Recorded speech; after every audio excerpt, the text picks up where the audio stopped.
Hello, children. I am Mrs. Triveni Suresh Babu from Skills Zenith Consulting. Today I am going to introduce you Karnataka State Board SSLC first chapter in history, that is Advent of the Europeans in India. See, in this first lesson, the content is as follows, or you are going to learn all these aspects in the first lesson. The trade and commercial relationship between India and the European countries. Secondly, arrival of Europeans to India for trade. Thirdly, the Carnatic Wars in the backdrop or setting up of the supremacy in India. Fourth, Battle of Plassey, Battle of Buxar and dual government system. All this you are going to learn in detail in future. Lastly, the fifth aspect is the British policy of aggression. Aggression means attack or encroachment. Now, I will teach you point by point. There were trade and commerce relations between India and European countries since long. From the time immemorial, East and the West had the trade contact. Even we have come across in history, many of the rulers or emperors in India had trade contact with the Western countries. There was great demand for Indian spices like pepper, cardamom, ginger in Europe. You know very well children, Europe will not grow all these spices. India or the Asian countries are very famous for the growth of these spices because the climatical condition is favorable for that. Europeans always depend, even today Europeans are depending on Eastern countries for spices. Even during and after the Middle Age also. If we come to from the ancient to the Middle Age, if we come, even during the Middle Age, the Western countries are having trade contact with the Eastern countries. The trade relation continued from ancient to Middle Age also. Now what was happening? Arab merchants were carrying Asian trade goods to Constantinople. Constantinople was the main point of trade during this period. That is, present Istanbul is the old Constantinople. Present name is Istanbul. What Arab merchants were doing? They were coming to Asian countries, taking bulk of Indian spices or the trade goods into Constantinople, and they were placing there. Now what happening? From there the Italian merchants were coming and taking these goods to the European markets. See, now I think you have understood. Arab merchants were taking bulk of spices and other goods from the Eastern countries to the Constantinople. Italian merchants used to come to Constantinople and take these goods to European markets. So the Arabs and the Italians were making huge profit. Constantinople was the center of international trade and was considered as the gateway of European trade. Gateway means main entrance or the main point or middle point of the trade during that period. Arab merchants had a monopoly over trade in Asian countries and Italian traders had monopoly in trade in Europe. 2 points you have to understand here children. Arab merchants, they had monopoly on the Asian goods. The same Asian goods carried by the Italians to the European markets. So the Arabs had the monopoly over the Asian trade and Italians had the monopoly over the European market. See, now the trading of Asian goods brought good profits to Italian merchants. They were carrying the goods and selling for huge profit. So this is about the background of what was happening, what was the trade relationship among the Eastern and the Western countries. I think you are very clear about this. Now let us move on to the important topic, that is fall of Constantinople. In the year 1453, this significant incident took place in the year 1453. This incident is considered as very, very important in the history of India because I'll tell you why. The trade and commerce between Asia and Europe carried through Constantinople. I have already told you Constantinople was the main gateway or the center place or the middle point which establishes the trade relation between the East and the West. Now in 1453, during this period, Ottoman Turks, they were the Turkish rulers who had occupied so many places from the Africa, Europe and the Asian points. It was a huge empire. You will just try to understand. You need not worry too much about this. So Turks felt jealous. Oh, Italians are getting the profit, Arabs are getting the profit. What they trade, they were observing that this huge trade brought profit to Italians and this Arabs. So trade routes connecting the city came into the hands of the Turks captured the Constantinople. They blocked the route.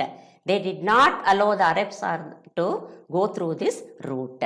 Now Turks, what happened? When Constantinople came into the hands of the Turks, they started levying heavy tax. Levying means imposing heavy tax on the goods passing through this city or the place Constantinople. As a result, trade became unprofitable. Why means if you purchase, if a farmer grows a tomato, whatever he has spent, he will sell for very less rate. There is no use. It is unprofitable.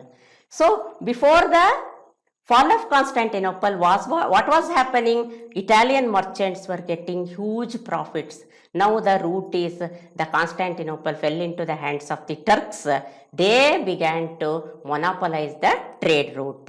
At the same time, Spain and Portugal were attempting to break the monopoly of Italian traders. Now Spain and Portugal were the two other important European powers. They felt jealous. They wanted to stop the Italian merchants trading with the eastern countries. So they wanted to have the monopoly over the trade of Asian goods. So these two countries started encouraging courageous or enterprising sailors. Now, which were the two countries? Spain and Portugal. What they did, they began to encourage the sailors. Sailors, you know, one who travels in the sea for a long time, or there are some experts who can move in the ship from place to place. They encouraged the people of their country, Spain and Portugal, to find a new sea route to India. Suppose if there will be a place, it is blocked, means suppose every day we will using a central point to reach another point. If that is closed, shall we sit silently? No. What we do? We will think, we will find some other route. We will try to reach that same place from some other route. In the same way, what happened? The new sea routes were found out to India and the other Asian countries. At the same time, parallel attempts were also made by the Europeans to invent compass, astrolabes and gunpowder. These were all the instruments used. Astrolabe and compass, you know very well, to know the direction in the sea. They were used, and these scientific innovations helped the venture to find. The great encouragement was given for the sailor to find new sea route, because it was made easy. It was made possible to reach a point with the help of the scientific instruments. I think you have understood how the fall of Constantinople into the hands of Ottoman Turks led to the finding out of the new sea route to eastern countries. And now usually next what happened? It led to the chain of other incidents. That advent of the other Europeans began to come to India. They began to monopolize the eastern trade. There was rivalry. It led to wars. That is why the fall of Constantinople is considered as an important incident in the history of the world. Now, now let us go to the next concept, finding of the new sea route to India. Vasco da Gama, the Portuguese were the first to find out new sea route to India. Vasco da Gama was a Portugal sailor. He left Lisbon and reached Calicut or Kappadu, a place near the Calicut on the western coast of India in the year 1498. He left children. It took almost 1 year for him to reach. It is said that there is a record that he left the Portugal in the year 1497 and landed on the western coast of India in the year 1498. He was successful in discovering new sea route to India. This was the route of trade for India and the European countries for so many countries. Vasco da Gama's route was only used for so many years by the eastern and the western merchants. Portuguese were the first European power to establish trade between the India and the Europe. They set a foundation. They set a experiment or they became a model to find out new sea route to India. See, in box there is one information. This is just for information. You should have knowledge about this in your textbook. In the year 1869, Suez Canal was built by the Egypt to connect Red Sea and the Mediterranean Sea. Again, Suez Canal, Egypt, they built Suez Canal in the year 1869 because they wanted to connect the two important seas for trade and commercial activities, that is Red Sea and the Mediterranean Sea. Before this, Vasco da Gama's route was only used. The ships were passing via Cape of Good Hope. There was the route was quite long, children. So Vasco da Gama came. He went round the southern tip of the South Africa. Cape of Good Hope is at the southernmost tip of the South Africa. And now what happened? With the construction of the Suez Canal, the distance was very much decreased. This is for information. European trade companies, with the success of Portuguese, what happened? Now the next point is European trading companies. How the Europeans came forward to establish their trading centers or the companies or the forts or the colonies in the India and other eastern countries. See, with the success of Portuguese, now the Dutch and the English arrived in India. Dutch, French and English, other three important European powers. Portuguese were the first to come, then the Dutch followed, then the French came, then the English arrived in India for trade. This changed the history of India and the European countries. The advent of the Europeans had a great impact in the history of India. It changed the history of both European countries and the India, or you can say Eastern countries. Portuguese were the first to arrive. Now let us know how the Portuguese struggled hard to settle down in Eastern India. They were very much interested. Why means India was a very rich country in all aspects, spices, precious demands, gold, silver, diamond and all. We had rich. That is why Europeans wanted to come. Everybody wanted to come here, wanted to trade with the Indian. Whenever they come, they used to take huge bulk of precious stones and spices. See, Portuguese were the first and the last to arrive. They only came first. They left the India last. Even today, some of the Portugal people are living in Goa. After Vasco da Gama, next to him, Francisco de Almeida arrived in India as the Viceroy of Portuguese. And on behalf of the Portuguese ruler, Francisco Almeida arrived in India. He enacted or implemented, brought into force. Enacted means implemented or brought into force. An act called Blue Water Policy, policy regarding the use of the sea, to have supremacy over the sea instead of land. Now they are not interested in land first. First they want to monopolize the oceans and the seas because ship was the main means of transport during those period, and in ship, children, they could carry the huge amount of spices and other things. That is why they wanted to monopolize the sea route. Alfonso de Albuquerque, next, the third person, he came after Almeida, is considered as the real founder of Portugal power in India. So, Vasco da Gama, he came, he found out the new sea route, and Francisco Almeida came, he enacted this thing.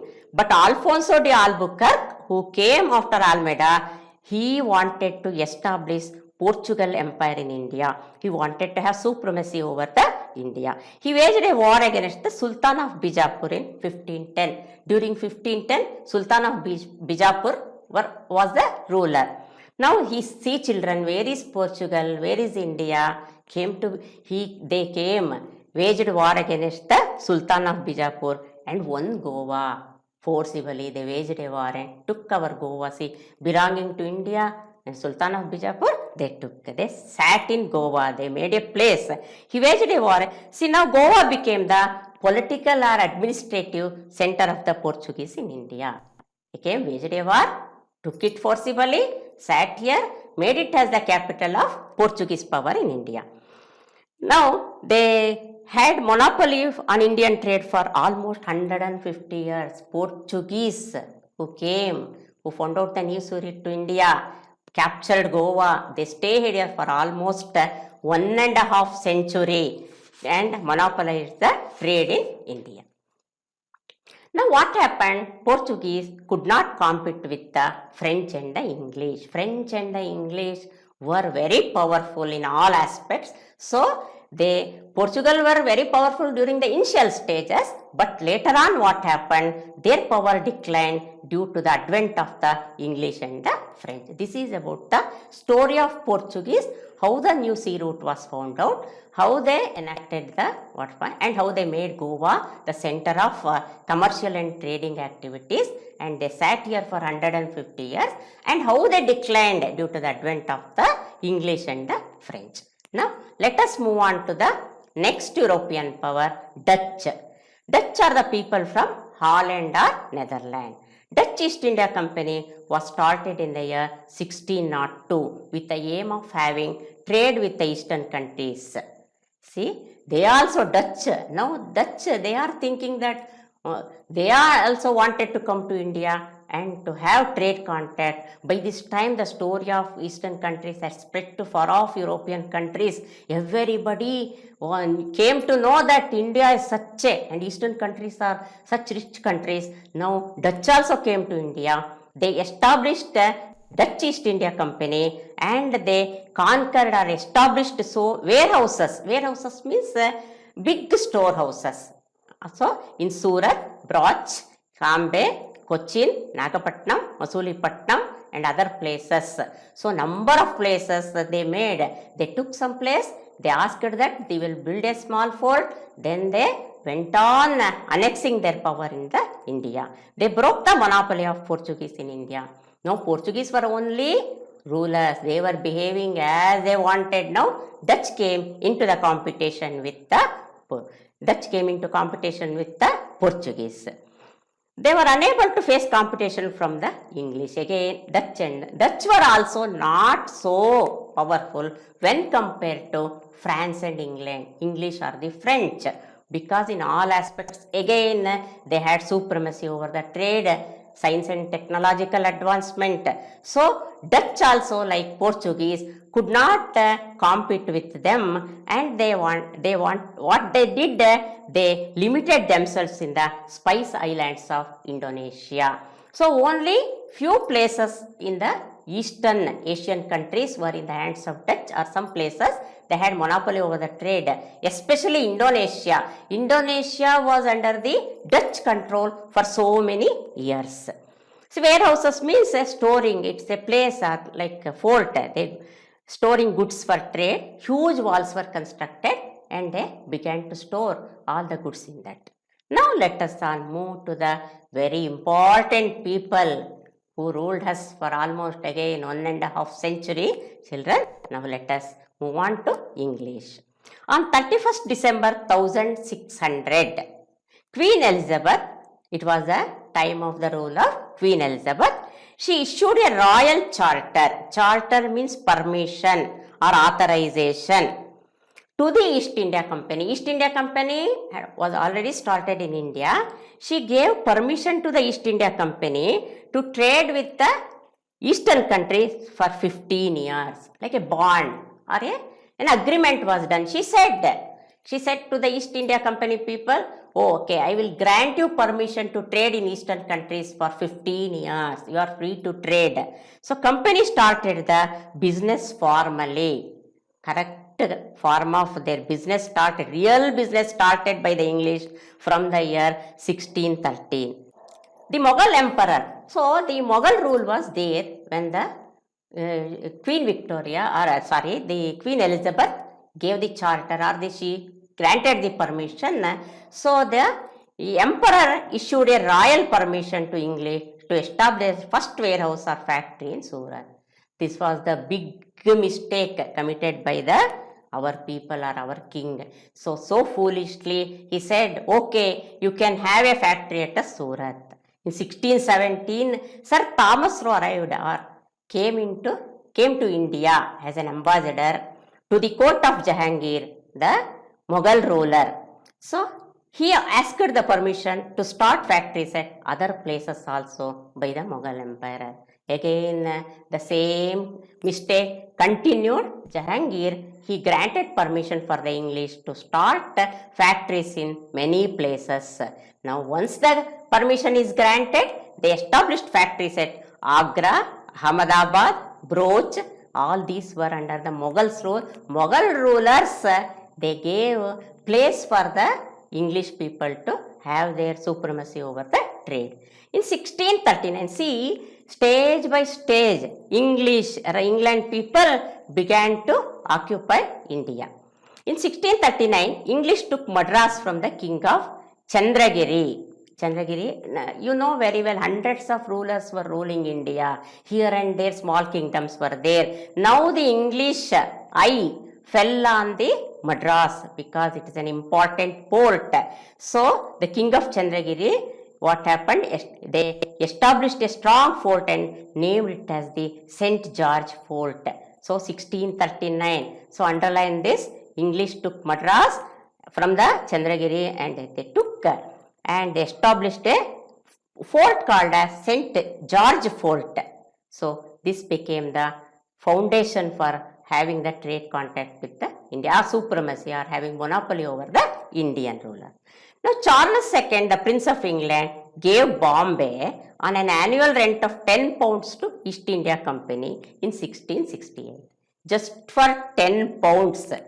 Charles II, who was the Prince of England in the year 1668, please note children, Charles II was the Prince of England, and East India Company, they were the king. East India Company, they were indulged in trade activities and slowly they became the political authorities also or administrative authorities also.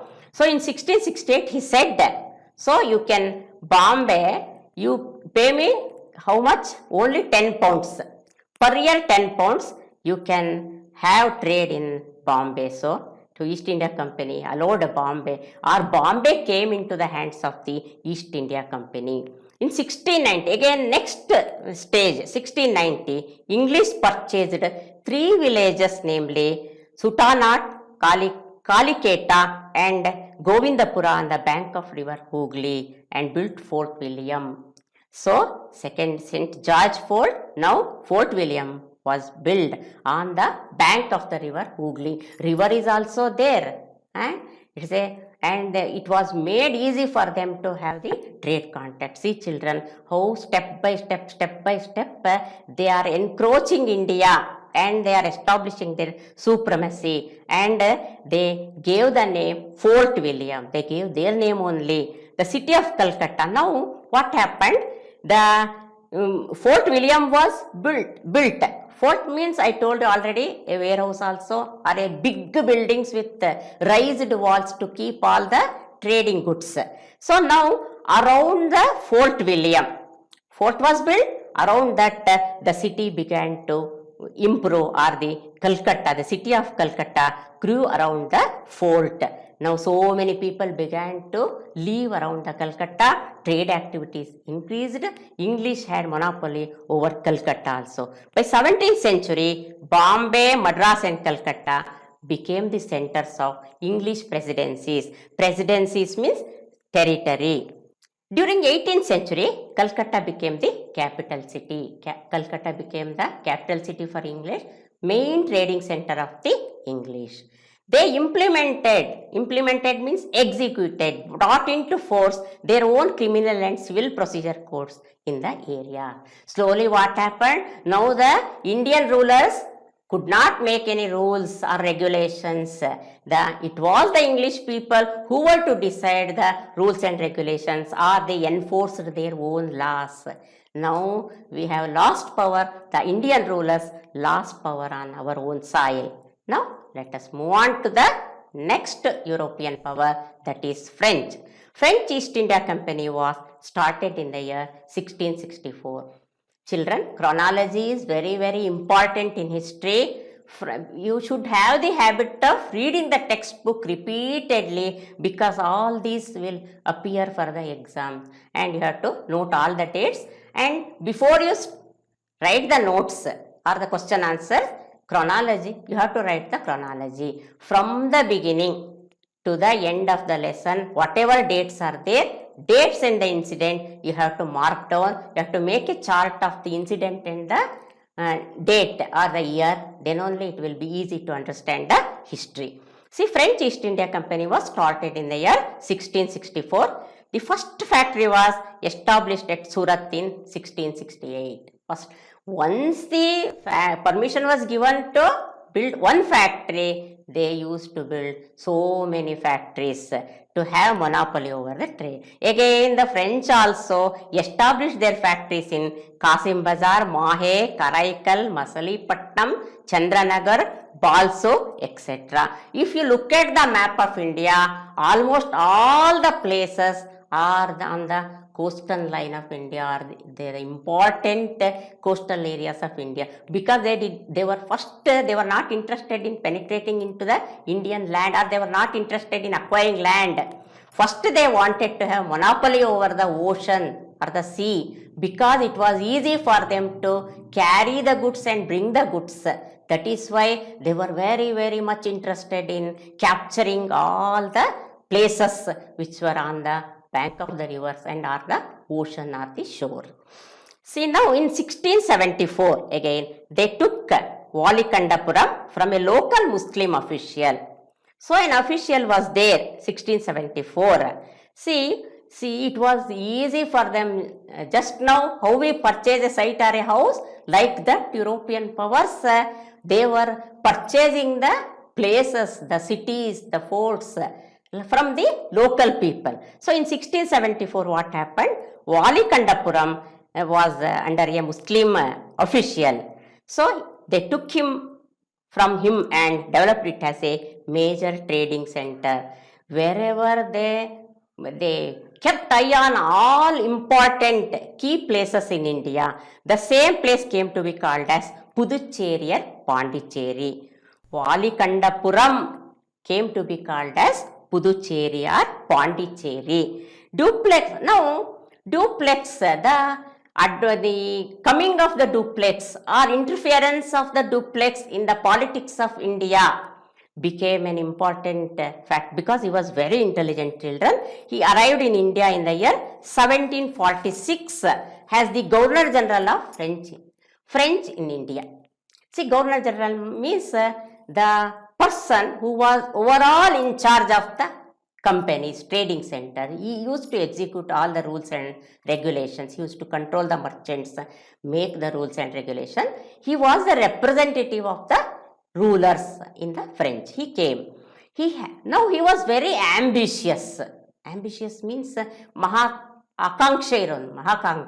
or had a great desire to establish the French power in India. He wanted to have a French empire in India. So, in especially South India, this ambition. So, ambition was there, but English were there. What to do?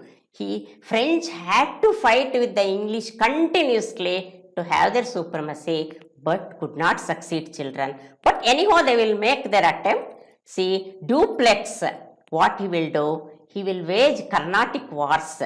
The ambition of the Duplex in establishing the French Empire in India led to Carnatic wars on English. So, about Carnatic wars, you are going to learn in the second part of the lesson. Thank you for listening, children. Please listen, subscribe and share, children. See, with the demand or with the desire of many students, so online classes are demanded, or many are expressing their wishes to conduct online classes from our Skills Zenith Consulting. If any students are interested, please contact, children. We will respond you with the good classes. Thank you.